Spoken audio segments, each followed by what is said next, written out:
চোখে নীল রঙের eyeshadow, hair স্টাইলের কায়দাতেও বেশ নাটকীয়তার ছোঁয়া, সেই সঙ্গে ক্রিস্টালের হেয়ার ব্যান্ড, কানে মানানসই দুল, অফ শোল্ডার গাউন, তাতে নানা রঙের মিলমিশ, হাতে প্রায় 4.5 লাখ টাকার ক্লাস।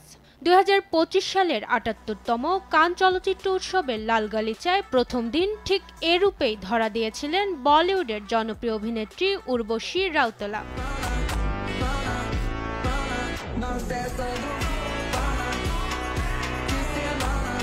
ফ্যাশনের শহর ফ্রান্স, সে দেশে গিয়ে নিজেকে একটু অন্যভাবেই সবার সামনে তুলে ধরার চেষ্টা করেছিলেন নায়িকা, কিন্তু তার সেই চেষ্টার ফল হলো তিক্ত।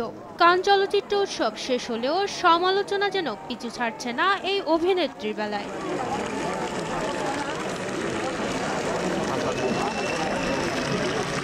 এবার কান উৎসবে উর্বশী রাউতেলার প্রথম দিনের পোশাকের সঙ্গে বেশ কয়েক বছর আগে ঐশ্বরিয়া রায়ের পোশাকের মিল খুঁজে পেয়েছেন নেটিজেনরা।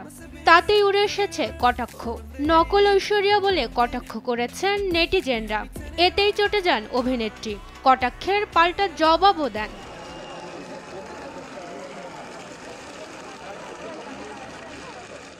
সম্প্রতি উর্বশী একটি স্ক্রিনশট শেয়ার করে তার মন্তব্য তুলে ধরেছেন, যেখানে এক নেটিজেন লিখেছেন, কোনো কারিশমা ছাড়াই ঐশ্বরিয়া রায় হওয়ার চেষ্টা। উর্বশী এর পাল্টা উত্তরে লিখেছেন, কোনো কারিশমা ছাড়াই ঐশ্বরিয়া রায় হওয়ার চেষ্টা করছি, তাহলে বলে রাখি ঐশ্বরিয়ার সঙ্গে কারো তুলনা হয় না। আমি এখানে কাউকে নকল করতে আসিনি, আমি আসলে ব্লুপ্রিন্ট। অভিনেত্রী আরও বলেন, কান আমাকে আমন্ত্রণ জানিয়েছে সবার মধ্যে আলাদা হয়ে ওঠার জন্য। যদি আমার চেহারা, আমার সাজ পোশাক অথবা আমার আত্মবিশ্বাস আপনাকে অস্বস্তিতে ফেলে, তাহলে একটা গভীর নিঃশ্বাস নিন। তিনি বলেন, আমি কারো কাপের চা নই, আমি হলাম আতশবাজি সহ শ্যাম্পেনের মতো।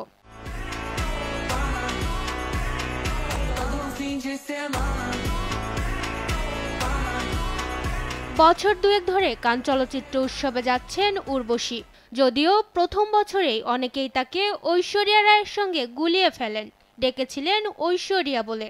পরে ভুল ভাঙিয়েছিলেন অভিনেত্রী নিজেই।